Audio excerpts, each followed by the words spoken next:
Hi, I am Muniza Riyaz. Welcome to my channel. तो मैं ये TV9 का इंटरव्यू देख रही थी करण मेहरा का, जहां उन्होंने जो है बात करी अपने और निशा रावल के जो केस चल रहा है उसके बारे में। और मैं करण को जब से जानती हूँ, जब मतलब ये रिश्ता क्या कहलाता है, जब से हम सभी जानते हैं उनको एज ए ना जो है नैतिक। और फिर हमने जितने भी इंटरव्यूज़ किए, क्योंकि जब भी ये रिश्ता शुरू हुआ था वही टाइम पे मेरा चैनल ग्लिट्स विजन जो कि टेलीटर का था वो शुरू हुआ था, और हम इतने इंटरव्यू करते थे करण मेहरा के। तो जब भी हम हमारे रिपोर्टर सेट पे जाते थे वो हमेशा उनकी बड़ी तारीफ करते थे कि किस तरह वो काम से काम रखते हैं, अपना सीन करते हैं, अपने रूम में चले जाते हैं, और जब भी इंटरव्यू भी देना है तो बड़े अच्छे से करण ने हमेशा हमको इंटरव्यूज़ दिए हैं। वो टाइम पे भी जब उनकी शादी भी नहीं थी, उनका निशा का कुछ तो प्रोजेक्ट था, उसके लिए भी उन्होंने हमें इनवाइट किया था और हमने जाके वो कवर किया था। बाद में भी उनके बड़े इंटरव्यूज़, बर्थडेज, ये सब हमने मनाए हैं उनके साथ। तो एक हमेशा उनके बारे में जाना है। और फिर बहुत से लोगों ने बिग बॉस में भी देखा कि किस तरह से वो बड़े ही पेशेंट, बड़े ही नाइस से हैं, बड़े अच्छे इंसान हैं। और यही चीज़ होती है कि जब कोई अच्छा इंसान है ना, जब वो किसी तरह का गलत कुछ कर रहा नहीं है, या वो किसी तरह की जो है अपनी ज़िंदगी को प्राइवेटली डील कर रहा है ना, वहीं कहीं ना कहीं लोग ना उनका फ़ायदा उठाते हैं।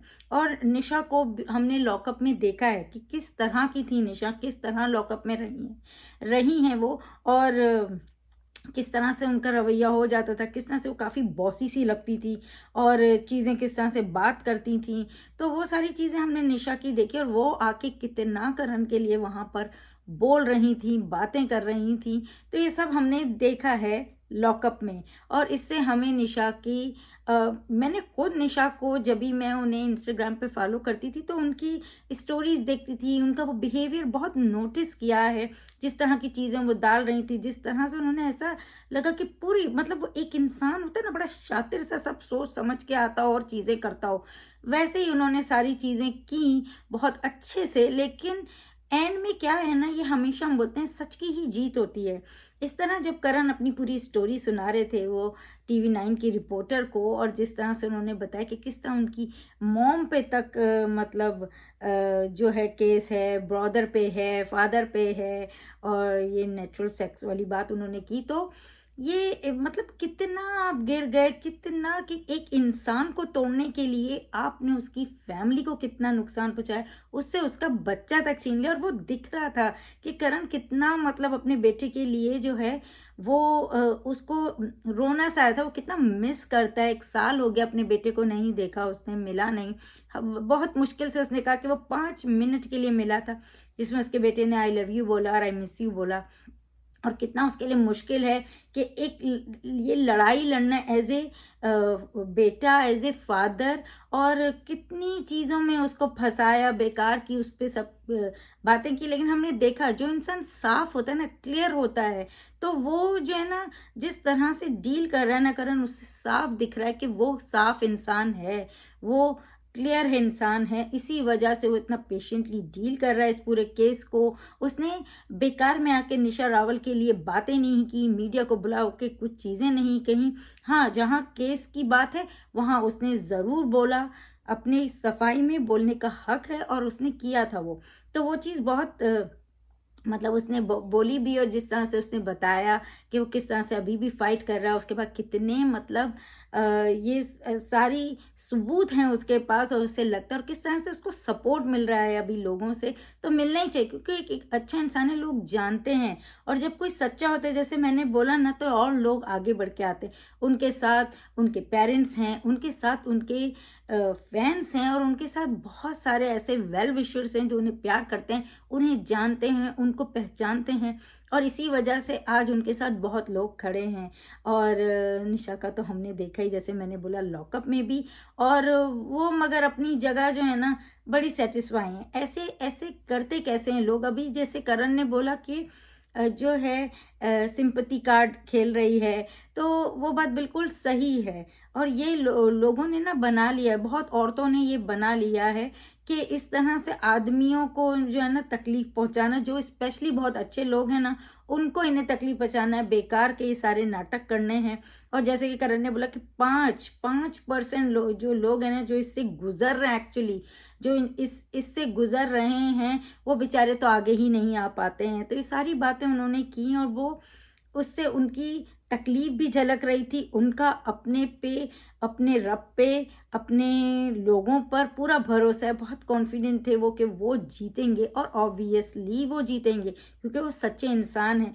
तो मैं जब भी करण के जब ये निशा का, जैसे मैंने बोला, जब भी फर्स्ट टाइम भी मैंने ये पूरा उनको क्योंकि मैं तीनों को ही फॉलो करती थी, काविश के पेज को भी, निशा को भी और करण को भी, अपने ग्लिट्स विजन से। तो मैं इन लोगों को देखती रहती थी। करण बहुत एक्टिव नहीं होते थे, वो ऐसे नहीं है कि वो जो ना अपने काम से काम रखने वाले हैं।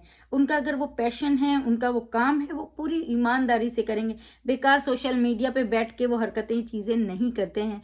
और निशा जो है ना, हमेशा बहुत एक्टिव थी, चाहे वो काविश का पेज हो, चाहे वो खुद उनका पेज हो। तो वो सब दिखता था। और किस तरह से उन्होंने स्लोली अच्छे से किस तरह से चीज़ें दिखाई, जहाँ ये भी दिखा कि वो करण को दिखा रही है कि करण कितना इरिटेट होता है। वो तो नाइस होती हैं, वो तो करना चाहती हैं, लेकिन करण जो है ना, वो ही इरिटेट हो रहा होता है। वो किस तरह से इसके साथ चिड़चिड़ा बिहेवियर कर रहा होता है। और ये सब उन्होंने दिखाने की कोशिश की थी, लेकिन वहाँ साफ दिख रहा था कि वही उसको इरिटेट कर रही हैं। तो बहुत सारी चीज़ें ऐसी हुई और फिर उसके बाद ये सारी बात आई बाहर। जब भी मैंने फर्स्ट टाइम सुना, मुझे ऐसा लगा ये बेकार में ऐसी बातें कर रहे हैं, रूमर है। लेकिन बाद में जब ये केस इस तरह से बाहर आया, निशा ने आके पूरी मीडिया बुला के बातें की, तब ये हुआ। तब भी भरोसा नहीं हुआ था उस पर। तो मैंने हमेशा करण पे ही भरोसा किया। और क्योंकि जैसे मैंने बोला, जो इंसान साफ होता है ना, वो तमाशे नहीं करता, और करण तमाशा नहीं कर रहा था और निशा तमाशा करती हुई दिख रही थी। उसे सबको बुला के बताना था, दिखाना था। लेकिन करण जो है ना, वो प्राइवेटली अपनी चीज़ें डील करना चाह रहा था। वो चाह रहा था कि जो भी हमारे डिफरेंसेस हैं, जो भी बातें हैं, वो आराम से घर से हल हो जाए, इस तरह का तमाशा नहीं हो। लेकिन निशा ने किया और अभी भी करण बहुत अच्छे से ही डील कर रहे हैं अपने पूरे केस को। तो हमारी तरफ से, मेरी तरफ से, तो all the best to him. और वो ये जीतें, और बहुत सारी दुआएं, बहुत सारी विशेस हैं उनके लिए। तो मैं पहले भी इनके बारे में बात करती हूँ। मुझे बहुत अच्छा लगता है करण के बारे में आके बात करना, क्योंकि वो बहुत ही नाइस है और very sweet guy, very very humble. और ये उनके इंटरव्यू से भी आप देख सकते हैं। मैं इंटरव्यू का लिंक भी शेयर करूँगी, तो जिन्होंने नहीं देखा है प्लीज़ देखें और समझें। और ये बहुत लोगों, औरतों ने बना लिया है ये इस तरह के सिंपैथी कार्ड खेलना, चीज़ें करना, आदमी को नुकसान पहुंचाना।